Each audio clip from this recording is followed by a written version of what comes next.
نئے chief justice کے ساتھ معاملات میں بگاڑ پیدا کریں. تو اول تو مجھے یہ وجہ نظر نہیں آتی. دوسرا یہ کہ اگر ہم یہ for the sake of argument مان بھی لیں کہ بھائی وہ پھر بھی کوشش کر سکتے ہیں کہ وہ مخالف چلیں ان ججز کے, تو پھر بھی اس سے بھی زیادہ فرق نہیں پڑے گا, کیونکہ جو ججز کمیٹی ہے 3 رکنی, وہ تو پھر بھی یہی بتاتی ہے کہ جسٹس منصور علی شاہ, جسٹس منیب اختر اور جسٹس یحییٰ آفریدی, میرا خیال قاضی صاحب کی جانے کے بعد جسٹس یحییٰ آفریدی جو ہیں وہ اس کمیٹی کا حصہ بن جائیں گے. تو پھر اس صورت میں پھر بھی 2 ججز کی اکثریت چاہیے ہوگی اس حوالے سے طے کرنے کے لیے کہ کون سا بینچ بنے گا, کون سا مقدمہ کس قاضی کے پاس جائے گا. تو اس صورت میں بھی جسٹس منیب اختر اور جسٹس منصور علی شاہ اگر کسی ایک پیج پر ہوں آگے چل کر, تو میرا نہیں خیال ہے کہ کوئی زیادہ پرابلم ہوگی. وہ جہاں چاہیں جس بینچ میں چاہیں مختلف ججز کو رکھ سکتے ہیں, تو اس لیے میرا نہیں خیال ہے کہ یہ کوئی بہت زیادہ پرابلمٹک بات آگے چل کے بھی ہوگی. اس لیے اب یہ جو ایڈ ہاک ججز ہیں یہ آ گئے ہیں, ان منصور علی شاہ صاحب نے ان کی مخالفت بھی نہیں کی ان کو سپریم کورٹ میں لانے کی, اور میرا نہیں خیال ہے کہ یہ ججز کوئی پرابلم بھی کریٹ کریں گے. تو بہرحال لگ گئے ہیں یہ, اور یہ ضرور ہے البتہ کہ قومی خزانے پہ ایک بوجھ ضرور ہے, کیونکہ یہ ججز نہ صرف یہ کہ جو ان کی آلریڈی پینشنز ان کو مل رہی تھیں وہ لے رہے ہیں, بلکہ اب ان کو ایکسٹرا تنخواہ بھی ساتھ دی جائے گی اور ایکسٹرا مراد بھی ملیں گی. تو وہ کل ملا کے یہ ججز جو باقی سپریم کورٹ کے ججز ہیں ان سے زیادہ مہنگے پڑیں گے. دیکھتے ہیں کہ ان کو زیادہ تر کون سے مقدمات, سول مقدمات وغیرہ دیے جاتے ہیں, یا انہیں آئینی مقدمات میں بھی بینچز کا حصہ بنائیں گے جسٹس منصور علی شاہ آگے چل کر. تو یہ بہرحال ایک چیز ہوگی دیکھنے والی. آگے بڑھتے ہیں جی.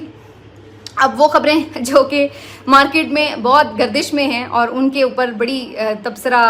آرائیاں اور قیاس آرائیاں چل رہی ہیں, اس پہ بات کر لیتے ہیں. ایک تو اس میں سب سے بڑی اہم خبر آج شہر کی ہوئی ہے, جناب شاہد اسلم صاحب جو صحافی ہیں پاکستان کے بڑے مایہ ناز, جنہوں نے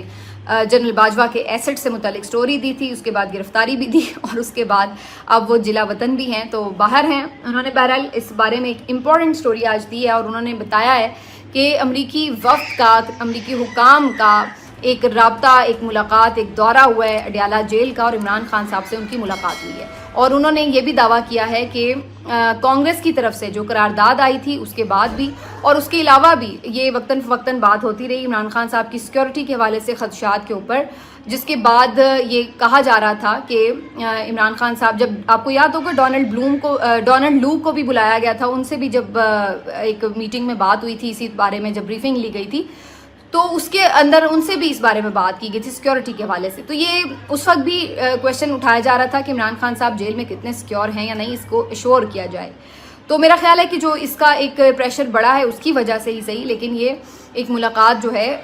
شاہد اسلم صاحب کا بتانا ہے کہ یہ ہوئی ہے اڈیالہ جیل میں عمران خان صاحب کے ساتھ, اور ظاہر ہے اس میں ان کے جو اوور آل معاملات ہیں ان کے اوپر بھی گفتگو ہوئی ہے کہ وہ کن حالات میں ہیں, سیکیورٹی کے جو وہاں پر ارینجمنٹس ہیں ان سے کتنے وہ مطمئن ہیں. اور اس کے ساتھ ساتھ ظاہر ہے جو امریکہ کے حوالے سے عمران خان صاحب کی غلط فہمیاں ہیں, یا عمران خان صاحب کے دل میں اگر امریکنز کے حوالے سے جو تحفظات یا خدشات ہیں, تو میرا خیال ہے کہ اس موقع پر اس کی کلیئرٹی کا بھی موقع ملا ہوگا. اور یہ عمران خان صاحب نے جو ان کا موقف ہے پبلکلی بھی وہ کلیریفائی کیا ہوگا کہ ان کو اوور آل آگے امریکہ کے ساتھ چلنے میں برابری کی سطح پر تعلقات میں کوئی پرابلم نہیں ہے, نہ وہ کوئی ان کے ساتھ دشمنی چاہتے ہیں, وہ فرینڈز بننا چاہتے ہیں, لیکن وہ سمجھتے ہیں کہ امریکہ جو ہے ہر چیز میں ڈکٹیٹ نہ کیا کرے پاکستان کو. یہ ایک ان کا پرابلم تھا جس کے اوپر انہوں نے ایک پہلے بھی سٹانس لیا تھا. تو میرا خیال ہے کہ وہ انہوں نے کلیریفائی کی ہوں گی چیزیں اگر یہ ملاقات ہوئی ہے, لیکن شاہد اسلم صاحب اس بات کو کنفرم کریں کہ بہرحال یہ ملاقات ہوئی ہے. دوسری جو ایک امپورٹنٹ خبر ہے وہ یہ کہ کپتان رہا ہو رہے ہیں. یہ خبر بہت مارکیٹ میں انہیں مختلف صحافی یہ خبریں دے رہے ہیں, اور یہ تک کہا جا رہا ہے ہمارے سپریم کورٹ کے بڑے باخبر صحافی ہیں بشارت راجہ صاحب, انہوں نے بھی یہ خبر دی ہے کہ بنی گالہ میں تزئین و آرائش کا کام جاری ہے, صاف صفائی چل رہی ہے, اور یہ بلا وجہ کی نہیں ہے, یہ کوئی روٹین کی نہیں ہے, بلکہ اس کی وجہ یہ ہے کہ کہیں نہ کہیں یہ معاملات اب طے پا رہے ہیں کہ عمران خان صاحب کی رہائی ہو جائے گی. اور کبھی امکانات اس میں مختلف صحافی دے رہے ہیں کہ جی اگست کے اندر ہی عمران خان صاحب کی رہائی ہو جائے گی. تو اگلے مہینے اگر عمران خان صاحب رہا ہوتے ہیں تو کبھی امکانات ہیں کہ ابتدائی طور پر وہ بنی گالہ میں جائیں گے, اور پھر شاید اس کے بعد زمان پارک کی طرف جائیں, تو کچھ عرصہ ہو سکتا ہے وہ بنی گالہ میں ہی رہیں. تو اب انٹرسٹنگ ہے کہ عمران خان صاحب کی رہائی کے حوالے سے یہ خبریں آ رہی ہیں, اور جو بڑے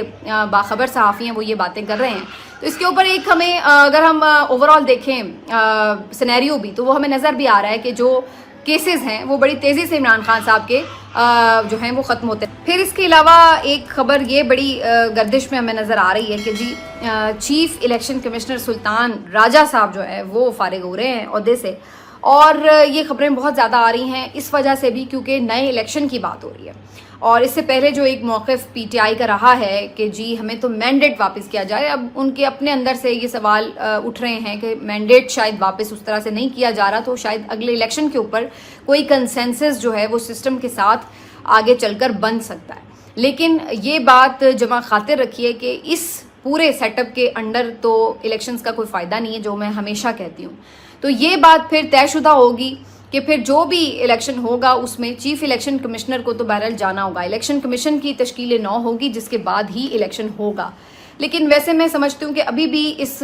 فضول کی ایکسرسائز کی کوئی ضرورت نہیں ہے۔ کمشنر راولپنڈی احمد چٹھا کا جو بیان ہے وہ ریکارڈ پر موجود ہے، جو یہ صاف کہہ چکے ہیں کہ الیکشن ٹھیک ہوا تھا، فارم 45 بالکل ٹھیک ہیں، اور ان کے مطابق پورا جو رزلٹ ہے وہ کمپائل کیا جائے، کوئی پرابلم نہیں ہے الیکشن میں۔ تو اتنی فضول کی ایک بڑی ایکسرسائز کرنے میں اور جانے میں کہ جی پھر آپ اربوں روپے لگائیں اور پھر سارے الیکشنز کروائیں، اس سے بہتر یہ ہے کہ جو الیکشن ہو چکا ہے، اور میرے لیے تو میں ہمیشہ کہتی ہوں کہ یہ 8 فروری کا جو الیکشن ہے یہ ایک انقلاب کی مانند ہے، میں اس کو بہت امپورٹنس دیتی ہوں، اور اس میں لوگوں نے بڑے جذبے کے ساتھ اور بڑے دل کے ساتھ پہلی دفعہ تاریخ میں اس طریقے سے باہر نکل کر ڈھونڈ کے اپنے امیدواروں کو نشانات پہ جا کے مہریں لگائی ہیں، تو اس الیکشن کو ضائع نہیں ہونا چاہیے۔ تو میرے نزدیک یہی الیکشن جو ہے اس کا صحیح رزلٹ ریسٹور ہونا چاہیے، یہ سب سے بہترین آپشن ہے، بجائے اس کے کہ نئے الیکشنز کے جھنجٹ میں پڑا جائے۔ پہلے ہی ملک بہت اس وقت نیچے جا رہا ہے تیزی کے ساتھ، اب ہم پھر ایک نئے سرے سے ایک نئی ایکسرسائز میں چلے جائیں تو اس میں وقت بھی ضائع ہوگا، وسائل بھی ضائع ہوں گے، اور پھر نئے سرے سے ٹریک پر لانے میں بہت وقت لگے گا۔ اس کا بہت آسان طریقہ یہی ہے کہ ٹریبونلز کے تھرو یا جو بھی کوئی کمیشن بنا کر ایک پراپر انویسٹیگیشن کر کے فارم 45 کے مطابق سارے رزلٹ تیار کیے جائیں، جس کی جتنی سیٹیں بنتی ہیں ملیں، اور جو حکومت ہے وہ مینڈیٹ رکھنے والوں کو ہی دی جائے، اور اس کے بعد وہ اپنا مینڈیٹ سنبھالیں اور آگے حکومت کریں تاکہ ملک آگے چلے، بجائے اس کے کہ ہم پھر زیرو پہ چلے جائیں کہ نہیں جی اب نئے سرے سے الیکشن ہو اور سارا کچھ ہو۔ تو یہ خاصا پرابلمٹک بھی ہے، لیکن بہرحال دیکھتے ہیں پولیٹیکلی اس کو کس طرح سے آگے جا کے کیا جا سکتا ہے اس کے اوپر بات، کیونکہ بہت سے لوگوں کا یہ خیال ہے کہ اگر اسی مینڈیٹ کو رکھا گیا تو اس میں بہت سے مسائل جنم لیں گے، اور شاید جو آگے کوئی سیٹلمنٹ کی کوشش ہو رہی ہے اس میں بھی کوئی رکاوٹیں آئیں، تو میں بھی اس کی وجہ بھی ایک ہو کہ نئے الیکشن کی بات ہو رہی ہے۔ لیکن اگر نیا الیکشن ہوا تو سکندر راجہ صاحب بہرحال نہیں ہوں گے، یہ بات طے شدہ ہے، اس لیے یہ خبریں مارکیٹ میں بہت چل رہی ہیں کہ سکندر راجہ صاحب کو فارغ کرنے کا فیصلہ ہو چکا ہے، وہ جلد اپنی سیٹ پر نہیں ہوں گے۔ اور اس سلسلے میں ویسے اگر ہم قانونی طور پر بھی دیکھیں، سیاسی طور پر تو بیانیہ بنا ہی رہی ہے پاکستان تحریک انصاف، لیکن قانونی طور پر بھی انہوں نے باقاعدہ ایک ریفرنس دائر کر دیا ہوا ہے، تو یہ بھی اب چیز ہو چکی ہے۔ تو لیٹس سی کہ اس کے اوپر کیا ہوتی ہے۔ ایک اور جو بہت امپورٹنٹ اسٹیٹمنٹ بڑا چل رہا ہے وہ الیکشنز کے والے سے، اچھا یہ میں نے آپ کو ساتھ ہی اس میں کر دیا۔ اب یہ تو ہو گئی وہ خبریں جو بڑی مارکیٹ میں چل رہی ہیں، ان کا سٹیٹس میں نے آپ کو بتا دیا ہے۔ اب آ جاتے ہیں اس بیان کے اوپر جس کے اوپر کافی تنقید بھی ہو رہی ہے کہ عمران خان صاحب خود ہی کہتے تھے کہ جی نیوٹرل تو جانور ہوتا ہے، اور اب انہوں نے فوج کو نیوٹرل ہونے کا کیوں کہا ہے۔ اس کے اوپر میری رائے یہ ہے کہ عمران خان صاحب نے اس وقت جب یہ بیان دیا تھا تو یہ اس وقت بھی ایک ایسا بیان تھا جس کی وجہ سے تنقید ہی ہوئی تھی عمران خان صاحب کے اوپر، کیونکہ عمران خان صاحب نے ویسے تو یہ بیان ایک طنز کرتے ہوئے دیا تھا، اور اس وقت کے آرمی چیف جنرل باجوہ کے حوالے سے یہ بیان تھا کہ جی آپ نیوٹرل کیوں ہو رہے ہیں، نیوٹرل تو جانور ہوتا ہے۔ بیسکلی انہیں بھی پتا تھا کہ وہ نیوٹرل شوٹرل کوئی نہیں ہے، اور باقاعدہ وہ پوری طرح فیسیلیٹیٹ کر رہے تھے تحریک عدم اعتماد کو، اس کے پیچھے اس کے محرکات میں اور اس کے ماسٹر مائنڈ بھی تھے، سب کچھ تھے۔ تو عمران خان صاحب کا اس وقت کا یہ سٹیٹمنٹ کمزور سٹیٹمنٹ اس لیے تھا کیونکہ اس سے سب کو یہ کہنے کا موقع مل گیا، پی ایم ایل این والوں کو بھی اور عمران خان صاحب کے مخالف جتنے گروپس تھے صحافیوں کے اور بھی لوگوں کے، وہ یہ کہنے پہ بضد تھے کہ عمران خان صاحب بیسکلی چاہتے ہیں کہ فوج نیوٹرل نہ رہے، اور وہ چاہتے ہیں جی وہ میری حمایت کرے۔ تو عمران خان صاحب کو یہ تنقید سہنی پڑی اس وقت بھی کہ ہاں جی آپ تو چاہتے ہیں کہ فوج نیوٹرل نہ رہے، حالانکہ آئینی طور پر تو فوج کا کردار نیوٹرل ہی ہوتا ہے، تو یہ آپ آئینی کردار کے علاوہ ان کو کردار ادا کرنے کا کہہ رہے ہیں۔ اور اب جب عمران خان صاحب نے یہ بات کی ہے کہ جی آپ نیوٹرل ہو جائیں، تو اب پھر سے دوبارہ اس بیان کی جو بازگشت ہے وہ آ رہی ہے۔ بہتر ہوتا اس وقت بھی عمران خان صاحب چاہے تنزن ہی انہوں نے یہ بات کی تھی، نہ کی ہوتی تو بہتر ہوتا. اس وقت بھی ان کو یہی کہنا چاہیے تھا کہ جو فوج ہے اس کو نیوٹرل ہی ہونا چاہیے, وہ کسی طرح بھی پی ڈی ایم کو سپورٹ نہ کرے کسی حوالے سے. ان کا یہ اسٹیٹمنٹ ہونا چاہیے تھا کہ پی ڈی ایم کو سپورٹ کر رہی ہے فوج, جبکہ عمران خان صاحب نے یہ اسٹیٹمنٹ دیا کہ جی آپ مجھے سپورٹ نہیں کر رہے. تو اس کی وجہ سے ایک عمران خان صاحب کے اوپر تنقید بن گئی, اور یہی تنقید اب دوبارہ اٹھ کے سامنے آ گئی ہے کہ اب آپ کیوں کہہ رہے ہیں کہ فوج نیوٹرل ہو جائے, آپ تو کہتے تھے کہ وہ جانور ہوتی ہے. تو میرا خیال ہے کہ ایک بہتر اسٹیٹمنٹ نہیں تھا جو ان کے اوپر تنقید کی وجہ بنا ہے. باقی یہ اسٹیٹمنٹ عمران خان صاحب نے دیا کیوں, اس کے اوپر بہت بات ہو رہی ہے. تو ظاہر ہے کہ کچھ نہ کچھ پس پردہ چیزیں چل رہی ہیں. جو میں نے ابھی اس سے پہلے آپ کو جتنی خبریں کچھ بتائی ہیں, یہ خبریں بھی اسی لیے چل رہی ہیں کہ کچھ معاملات چل رہے ہیں. اس کی وجہ یہ ہے کہ یہ حکومت بری طرح سے ناکام ہے. ملک میں کوئی استحکام نہیں آ سکا, کچھ پرفارم نہیں کر سکی حکومت, نہ معاشی فرنٹ پر, نہ ہی بیانیے کے فرنٹ پر, نہ ہی حکومت کوئی ایسی دیوار سامنے کھڑی کر سکی ہے کہ جس میں اسٹیبلشمنٹ کو تنقید سے بچا سکی ہو. تو ہر لحاظ سے جب حکومت بالکل نالائق ثابت ہوئی, نااہل ثابت ہوئی, ناکام ثابت ہوئی, تو اس کے بعد اب ہر کوئی یہ سوچنے پہ مجبور ہے کہ اس سارے گرداب سے نکلنا کیسے ہے. اور اس کے لیے پھر ظاہر ہے مختلف آپشنز زیر غور ہیں جس کے اندر مختلف بات چیتیں چل رہی ہیں. اب اس میں جو ایک امپورٹنٹ بات ہے وہ یہ کہ عمران خان صاحب کے جو فوج کے حوالے سے ایک پورے نیریٹو کو لے کر کے بات ہوتی رہی ہے, تو اس میں یہ خبریں بہت گردش میں ہیں کہ جو فوج کے اندر بھی لوگ ہیں وہ جو عمران خان صاحب کے شاید اتنے مخالف نہ بھی ہوتے, وہ مخالف تو نہیں ہیں لیکن وہ اس بات سے تحفظات ضرور رکھتے ہیں کہ عمران خان صاحب فوج کے خلاف ہو گئے ہیں. تو عمران خان صاحب نے بیسکلی جو یہ اسٹیٹمنٹ دیا ہے یہ فوج کے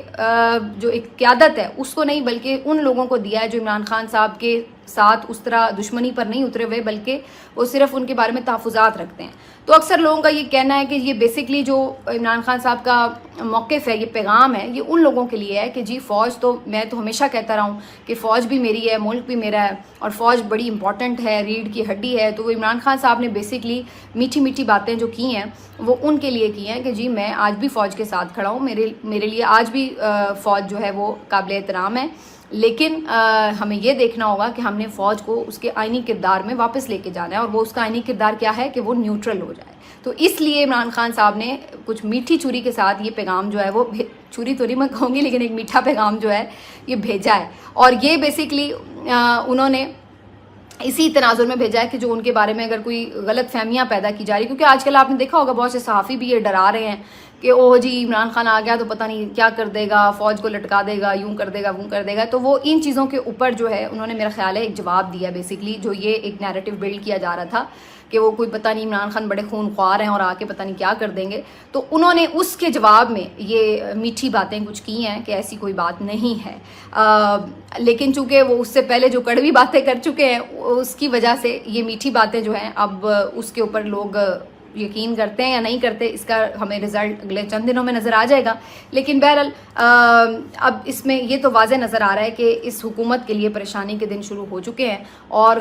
گیم جو ہے وہ اپنے تقریباً لاسٹ اوورز میں اب داخل ہو چکی ہے. یہ لاسٹ اوورز میں اگر کوئی اصل میں کچھ کر سکتا ہے, جو اہم کردار ہے وہ عمران خان ہی ہے جو کسی کو کچھ دے سکتا ہے, کیونکہ باقی سب حربے اس کے اوپر ناکام ہو چکے ہیں. تو اب الٹیمیٹلی آخر میں جو ساری شارٹس ہیں وہ اس کے ہاتھ میں ہیں کہ وہ کیا سوچ رہا ہے, آگے ملک کے لیے اس کا خاکہ کیا ہے, آگے کے حالات کے لیے اس کا خاکہ کیا ہے. اب اس کے اوپر, اس خاکے کے اوپر کتنا کنسنسس ہو سکتا ہے, یہ وہ پروسیس ہے جو اگلے کچھ مہینوں میں مکمل ہو جائے گا. ملتے ہیں آپ سے اگلے ویلاگ میں, اپنا خیال رکھیے.